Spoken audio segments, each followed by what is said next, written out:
Especial, você pode observar que o texto diz aí, qual é a primeira palavra?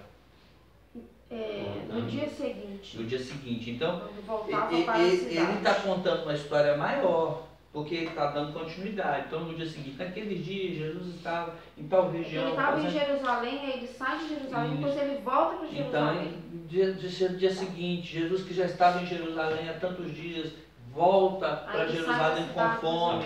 Então, você pode trabalhar o texto como introdução. Você pode trabalhar o texto como introdução. Jogando contexto, você pode trabalhar como introdução. Você pode trabalhar como introdução o nosso mundo atual. Por exemplo, nosso mundo atual valoriza aparências. Então, você pode começar. Você sabe, por exemplo, quando é investido em cirurgias plásticas hoje? Você sabe qual é o país que mais se preocupa com estética? Você sabe porque tantas pessoas buscam adquirir camisas de marca, e aí você está trabalhando a aparência, você pode usar como introdução. A introdução é para preparar as pessoas para o tema. Despertar o interesse. Você desperta o interesse. Ou você já usa o contexto, quem escreveu o livro, por que escreveu, quando escreveu, introdutoriamente, e às vezes pode ser cansativo para quem está ouvindo, ou você pode trabalhar a questão que você vai trabalhar centralmente, que é a aparência. Ou pode levar a pessoa para dentro do ambiente, né? Isso. Como uma ilustração. Isso. Então, você tem recursos para introduzir o assunto. Introduzir, você joga texto, introdução, o tema. Aí você vai trabalhar o perigo da aparência. Então, quais são os perigos da aparência? Os perigos da aparência. Então, você pode pegar no texto, por exemplo, que a aparência, então você pode colocar como um ponto da sua mensagem, o perigo da aparência é que se espera o que não pode dar. Qual é o perigo da aparência? É que se espera o que não pode dar. Então você pega lá, fulano está lá, você pensa assim, né? Desculpa aí as moças, né? Nossa, que homem bonito, olha que chuchu. Aí quando você pensa, ele olha para você. Isso aconteceu. Nossa amiga Lisiane falou assim, pastor do céu, eu fui sentar com o rapaz ali, rapaz bonito, musculoso, fui evangelizar e falei, oi, pastor, eu até fiquei assim, desorientada, o perigo da aparência. Às vezes você pensa que o camarada tem muito dinheiro por causa do carro, e aí ele fala assim, eu estou fazendo aí uns lances, estou pegando dinheiro emprestado, e estou dando tanto por cento de juros, quem emprestar um dinheiro seu? Aí você entra nessa. Ele promete o que ele não pode dar. Aí você tem um tema que você pode trabalhar. O que aquela figueira estava dizendo? Ela tinha figos. Mas ela podia dar figos? Não. E é interessante, né, que Jesus estava com fome, ele olha ela cheia de folhagens e ele vai mitigar a fome dele nela, e ela não tinha óleo nem. Agora só que tem um complicador aí, né? Se você for pegar o texto paralelo do outro evangelho, ele vai te informar que não era tempo de figos. Então, mas por isso é importante ver os paralelos, porque às vezes tem algum detalhe que vai te... Então, mas observe o seguinte, mas no caso aqui não atrapalha. Por que não atrapalha? Porque as folhas indicavam que ela tinha. Podia ser temporão. Entendeu? Podia ser temporão. Mas de fato, se você tem textos paralelos, você lê todos. Acabou? Lê todos para você. Mas se ela tem folhas, porque Jesus, senão Jesus teria sido injusto. Não é tempo de figo. Porque ela está dizendo que tem. Se ela está dizendo que tem, que ela tenha. E é perigoso você tentar aparentar uma coisa que você não sustenta. É o primeiro perigo. Qual é o segundo perigo? O segundo perigo é o juízo de Deus. O primeiro perigo é o da vergonha, né? Já passou esse tipo de vergonha? A pessoa pensa que você é e descobre que você não é. E com o tempo fica insustentável. O segundo perigo, já é uma segunda divisão. O segundo perigo é o juízo. Deus vai trazer à tona todas as nossas obras, as más e as boas e as más. Então, nós estamos não só no critério dos homens, mas nós estamos sobre o critério de Deus. Deus está nos avaliando. Então, você não precisa de falar para a sua igreja necessariamente. Você está falando para todo mundo. E você está falando para você. Deus nos observa, não é eu que estou observando você. Deus nos observa. Deus está nos avaliando. E o critério de Deus é alto. O texto de Eclesiastes diz que é melhor que você não faça votos do que fazer voto de tolo.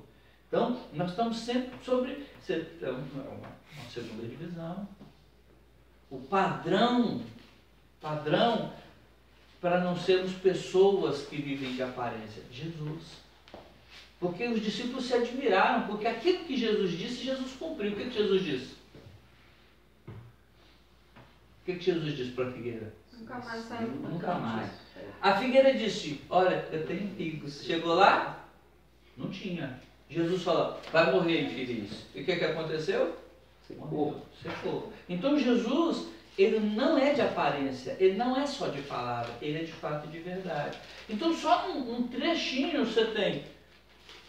O texto, uma introdução, tema, subtemas, primeira divisão, segunda divisão e a conclusão. Esse texto poderia ter mais alguns pontos, o presbiteriano gosta de 3, mas podia ter 5, 6. Batista gosta de 4. Então, Batista gosta de 4. Então, podia ter 4, 5, 6. O que o texto diz é o que eu vou falar. Tá? Então, presta atenção. Aí, conclusão.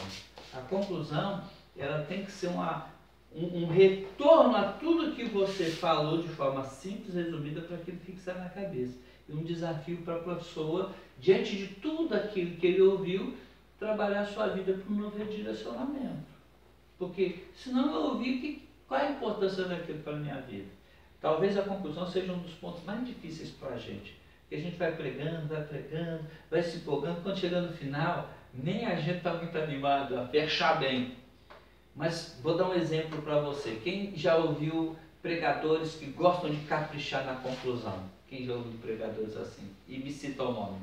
Conclusão? Não, conclusão, fechamento.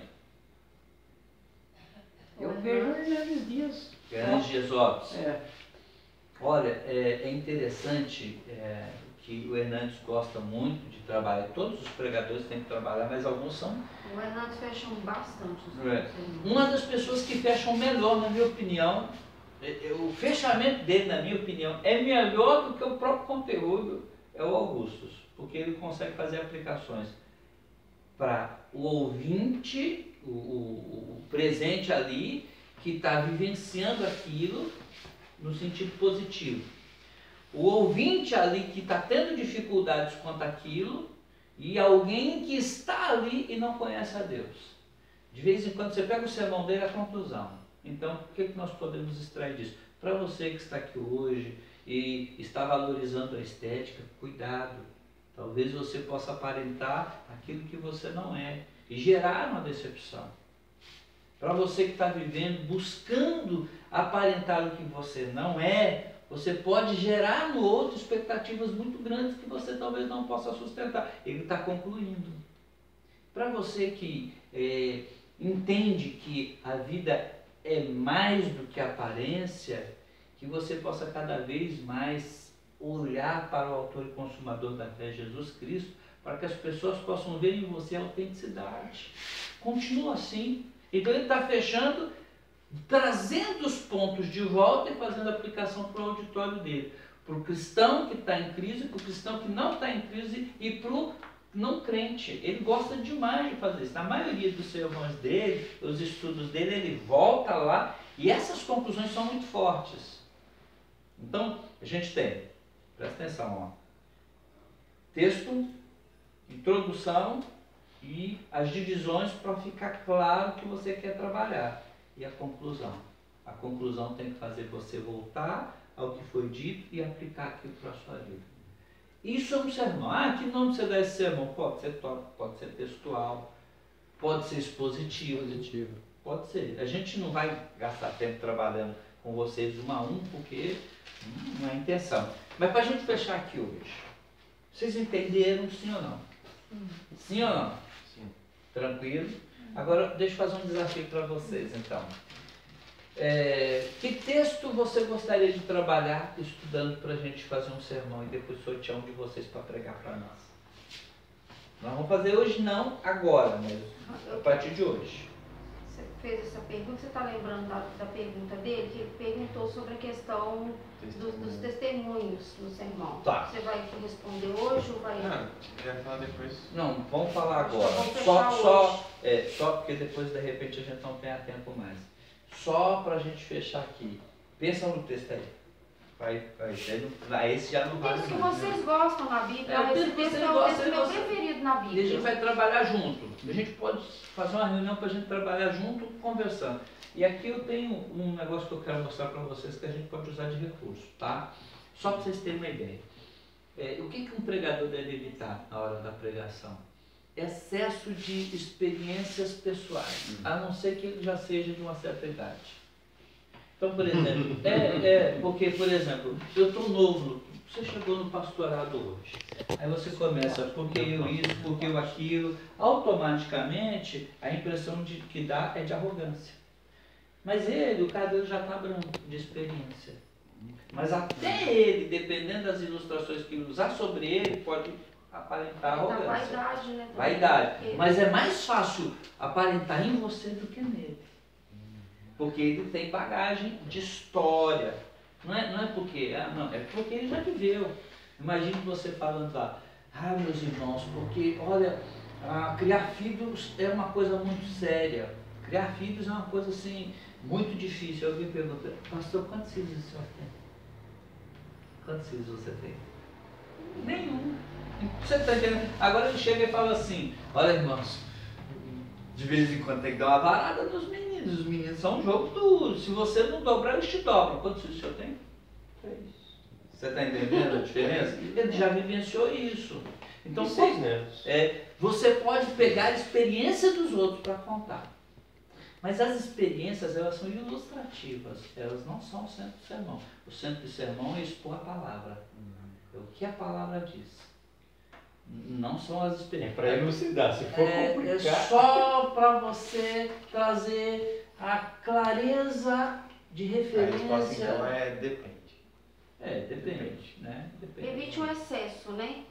Uma regra que eu aprendi, que eu sempre uso, quando eu sinto que vontade de partilhar uma experiência pessoal, é pedir licença. Porque a mensagem é o texto. A experiência ela é ilustrativa. Então, todas as vezes que eu vou partilhar algo que é pessoal, eu falo, olha, eu peço licença a vocês para contar uma experiência pessoal. E eu já pontuo que é uma experiência pessoal. E isso não deve ser o centro. Então, por exemplo, toda mensagem ela parte de um texto bíblico e não da experiência da pessoa, né? Agora, pelo que você falou, a dinâmica de um pequeno grupo é diferente. Eu acho que vocês reúnem e os irmãos compartilham como foi a semana, o que é diferente, tá? Isso é importante numa reunião de pequeno grupo. Porque assim as pessoas se conhecem, sabem as lutas, sabem as dificuldades, e o pequeno grupo ele é um trabalho para desenvolver comunhão e união e oração e integralidade entre as pessoas. E você só vai conhecer o outro se ele partilhar um pouquinho da vida dele. Agora, no sermão, a base é sempre o texto e você pode usar experiências para ilustrar. Se for pessoal, sempre peça licença. Você entende Tenha bom senso. Como assim? Não sei se você entendeu, creio que ficou claro, mas olha, irmãos, eu queria contar licença para partilhar de uma história entre eu e meu filho. Eles não são obrigados a ouvir minhas histórias. Então, quando eu falo isso, ele já está fazendo a distinção e a minha descrição. Se eu estou pedindo licença, já é uma atitude humildade. Dependendo da história, não, né?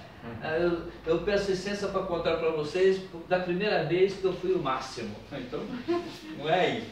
Mas é importante usar esses Aí que é o bom senso, né? O pregador ele sempre conta só suas experiências positivas.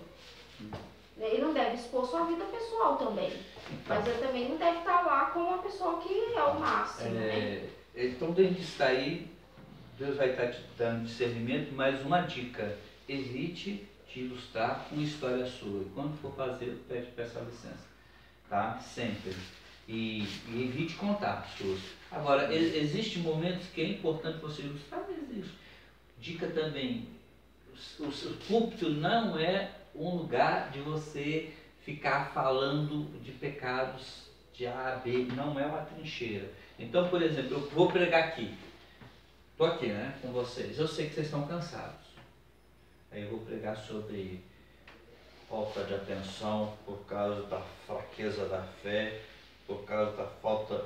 E aí eu começo. Porque vocês que cochilam no culto, vocês estão dando lugar ao diabo, vocês que ficam bocejando, porque eu estou vendo, e eu estou aqui, eu estou tentando. Você não pode falar nada, eu posso. Isso é injusto. Por que é injusto? Eu estou com púlpito. Eu falo assim, nem se pôr no meu lugar aqui. O pastor não deve usar o púlpito. Se tem um problema, que é pessoal, nisso eu vou falar com o Nilson. Eu não vou pregar para jogar uma carapuça para o Nilson do púlpito. Isso é pecado. Se eu tenho que falar com o Nilson, eu vou com o Nilson. Agora, se é um pecado de todos, aí eu não posso ir para o púlpito. Isso tem acontecido. Entendeu? Acontecido muito. Não, isso é horrível. Mas Deus vai cobrar da gente. Entendeu? Uma coisinha que é importante destacar. Se o pastor falar, você fala. Tá, desculpa. É que nós estamos falando isso aí, mas isso aí é de um sermão ao estilo mais presbiteriano, né? E tradicional. Porque pregadores atuais, eles começam de um ponto aqui, e como é que chama? Ele vai fazendo tricô. E não tem divisão, não tem. Ele vai emendando as ideias vão aparecendo, vai emendando, e às vezes prepassa a Bíblia toda. Às vezes não tem um tema definido que a pessoa não vai guardar. Então, agora uma coisa que é importante a gente pontuar aqui primeiro. Alguns pregadores, eles não usam necessariamente essa metodologia. É uma metodologia prática que você consegue fazer. Todos nós conseguimos fazer. Todos nós. Você consegue pegar um texto, você consegue dar uma estudada no texto e fazer uma ilustração para, depois que descobriu que o texto te dá um tema, você consegue. E você consegue fazer divisões a partir daquilo, sempre voltado ao seu tema, você consegue fazer uma conclusão. Eu vou mostrar para vocês que vocês conseguem, todos vocês. Tá certo? Agora, existem pregadores que não usam essa metodologia. E existem pregadores que não usam essa metodologia porque são ruins. E existem outros que não usam e são bons. Tem uns caras bons. Tem uns caras que são... E hoje... que a divisão ela está imperceptível. Isso. Você não percebe, mas o cara é bom. O cara é bom. Eu não consegui pegar as divisões, mas... Rapaz, que sermão. Eu não uso essa técnica. Essa é básica. É como se tivesse uma divisão só, né? E você enriquece. Vou te dar um exemplo interessante dentro disso aqui. Você pega, por exemplo, a linguagem de internet. A linguagem de internet é recorte. Pega uma mensagem aqui, outra aqui. Alguns pregadores que pregam para jovens, eles jogam uma ideia aqui, jogam outra aqui, e depois eles se acham. Mas o cara tem que ser muito bom. Porque senão fica um monte de informações sem nexo, sem rumo, e só frase de efeito. Desculpa, mas o neopentecostal gosta disso. Deus tem uma palavra para você. Deus tem um ministério para você. Deus tem um projeto para você. Você é o que você sonha. E ele vai pegando essas frases, vai jogando aqui, e fica aquele negócio assim. Já é a linguagem de internet. Sabe quando você abre aquele monte de janela? O duro é quando você abre aquele monte de janela, você não sabe para quê, nem como é que você vai usar aquilo. Né? E eu abro aqui e depois eu falo, caramba, o que eu faço agora? Por que eu abro isso aqui? Então, os pregadores mais modernos, eles usam esse tipo de linguagem, porque é uma linguagem moderna mesmo. E às vezes a gente que é mais tradicional na pregação, a gente perde para ele. Então, não é que a gente tem que aprender a adequar, mas sem fugir do compromisso com o texto. Essa estrutura nossa é só para você pegar um texto depois, a gente trabalhar o texto e ver se houve coerência. Vai dar certo a primeira vez? Talvez não. Vai dar certo da segunda? Talvez não. Mas essa é a estrutura mais fácil de ser trabalhada. Feito? Então, você queria falar? A minha sugestão era isso, eles escolherem o texto, tentarem fazer, e a gente fazer uma reunião para eles partilharem. Aí eles vão tentar achar o tema do texto, a divisão, pensar numa introdução, fazer um esqueleto. Legal, isso que eu quero propor para a gente fechar aqui hoje. Então, quem quer... Vamos só compartilhar no sentido de que texto você quer pregar, se alguém já pensou em algum. Pregar assim, montar o sermão, quem quer aqui? Eu gosto de Romanos 12, 1 e 2. Romanos 12, 1 e 2. Então você já pode ficar com esse texto Então para você já fazer. pega. Se outros quiserem pegar, também pode pegar, não tem problema. Mas ela vai pegar Romanos, versículo 1 e 2. Ó, não vamos ser intolerantes, porque texto de Romanos, se você for pegar o livro todo, é bem difícil. Então não vamos ser extremamente críticos, porque Romanos o livro todo. Pensa pelo menos em que você conseguir enxergar o que esses dois versículos dizem. Quem mais? Quem quer? Você vai trabalhar nisso. O primeiro livro que eu li foi João. Só que eu li em uma época que não estava tão assim, sabe? Mas você tem um texto que você quer pregar de João para nós? Acho que o comecinho quando fala do verbo. Capítulo 1. É, Tá. Quem mais? Só os dois vai preparar? Não, vamos lá preparar. Não vai falar, Não, Não, é só você não vai partilhar. pegar, você vai fazer no papel. E é só a gente partilhar. Pra gente Quando ajudar. você vai entregar Exercício. isso? Amanhã. Sim, eu tô lendo Filipenses. Então, pega em Vai Filipenses, falar você o vai texto pregar. que a gente escolheu e vai falar a ordem que você falou, né?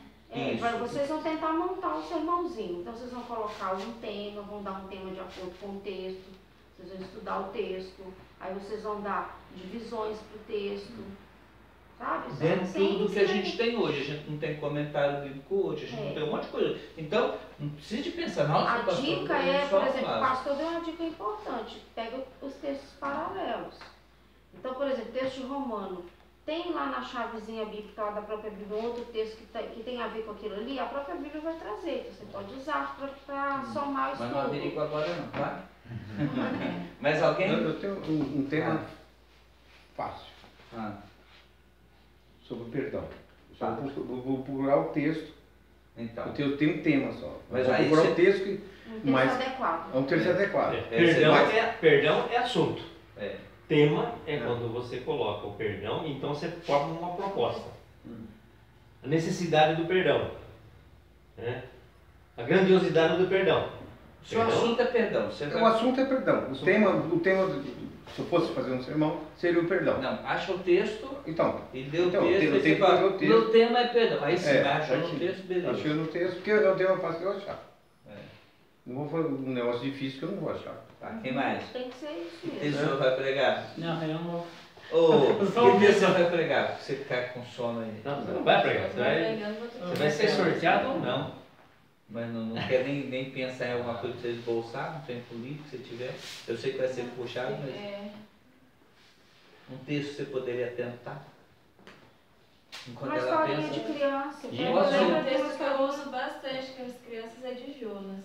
Eu amo Jonas. Gosto muito de Jonas Então, também. qual Perdão ou texto, Jonas? desobediência? Todo Jonas você vai pregar? Não, todo Jonas não, mas eu acho que da parte.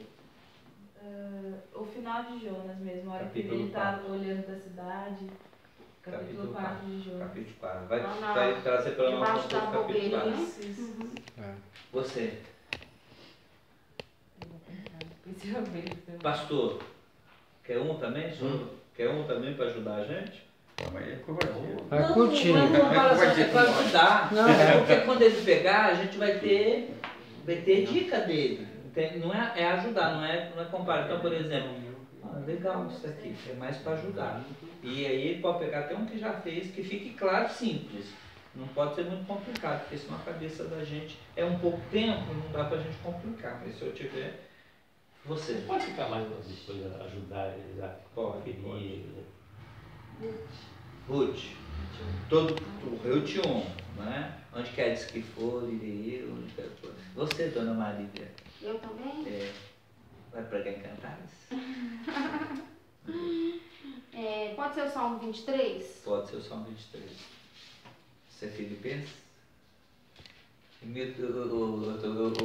Está dentro do seu contexto do momento atual que você está estudando já. Lá eu vou ficar Pensa, outro. não tem Não, pega um para nós.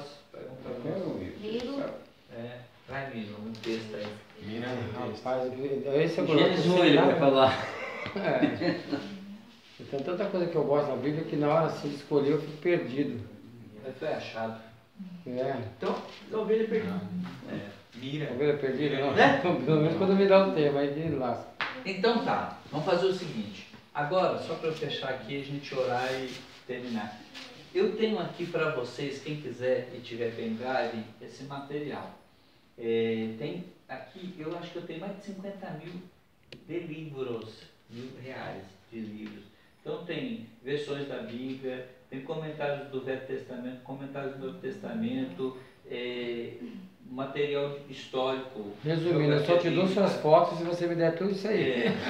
Não, é para todos vocês que quiserem. Tem material sobre casamento, material sobre sexo, tem doutrina, tem teologia. Aqui, para você ter uma ideia, quem já ouviu falar de Tomás de Aquino, você tem todos os volumes da Suma Teológica de Tomás de Aquino, tem teologia sistemática do Berkoff, dos grandes teólogos reformados. Então tem um material aqui que, se você quiser, você só vai pegar o pendrive e vai copiar, tá? Você não paga nada não. Então de graça você tem, de graça você vai dar, tá? E aí, dentro disso aqui, se você tiver um tempo amanhã sobrando e quiser, por exemplo, pegar aqui um comentário bíblico de Jonas, aqui eu tenho Jonas, tem Romanos. Aí tem, eu quero dar uma olhada, pastor, em Romanos. Tem Romanos. Aí aqui tem 18 comentários de Romanos. Você pode escolher um que não vai dar tempo de você ler os 18 Romanos, mas você pode dar uma olhada. Aí a gente indica, por exemplo. Sabe por que também que eu falei esse? Porque na quarta-feira a gente vai trabalhar esse versículo com jovens. Então, legal. Então você tem aqui o William Hendricks, que é um dos melhores comentários. Então já vai um comentário mais confiável. Então, se alguém quiser, dá uma olhada, pastor. Aí a gente vai abrir o computador numa mesinha, você vai usar na mesinha, porque esse computador meu está quase que quebrando. Então você usa ali, pega o que você quiser, e o pendrive você leva o material embora, tá bom? Vamos orar então? Passo, tá? Mas você tem que falar em que você vai pregar. Não, eu vou pensar, é que eu não veio nada na minha cabeça, mas eu vou fazer sim. Eu também, prometo. Tá. Então vamos orar. Deus, obrigado por esse momento de bate-papo que tivemos. De alguma forma, Deus, só desafiando-nos, ó Deus, para a postura, para o poder do milagre que acontece a partir da pregação, o zelo que temos que ter na nossa preparação da pregação, para a pregação.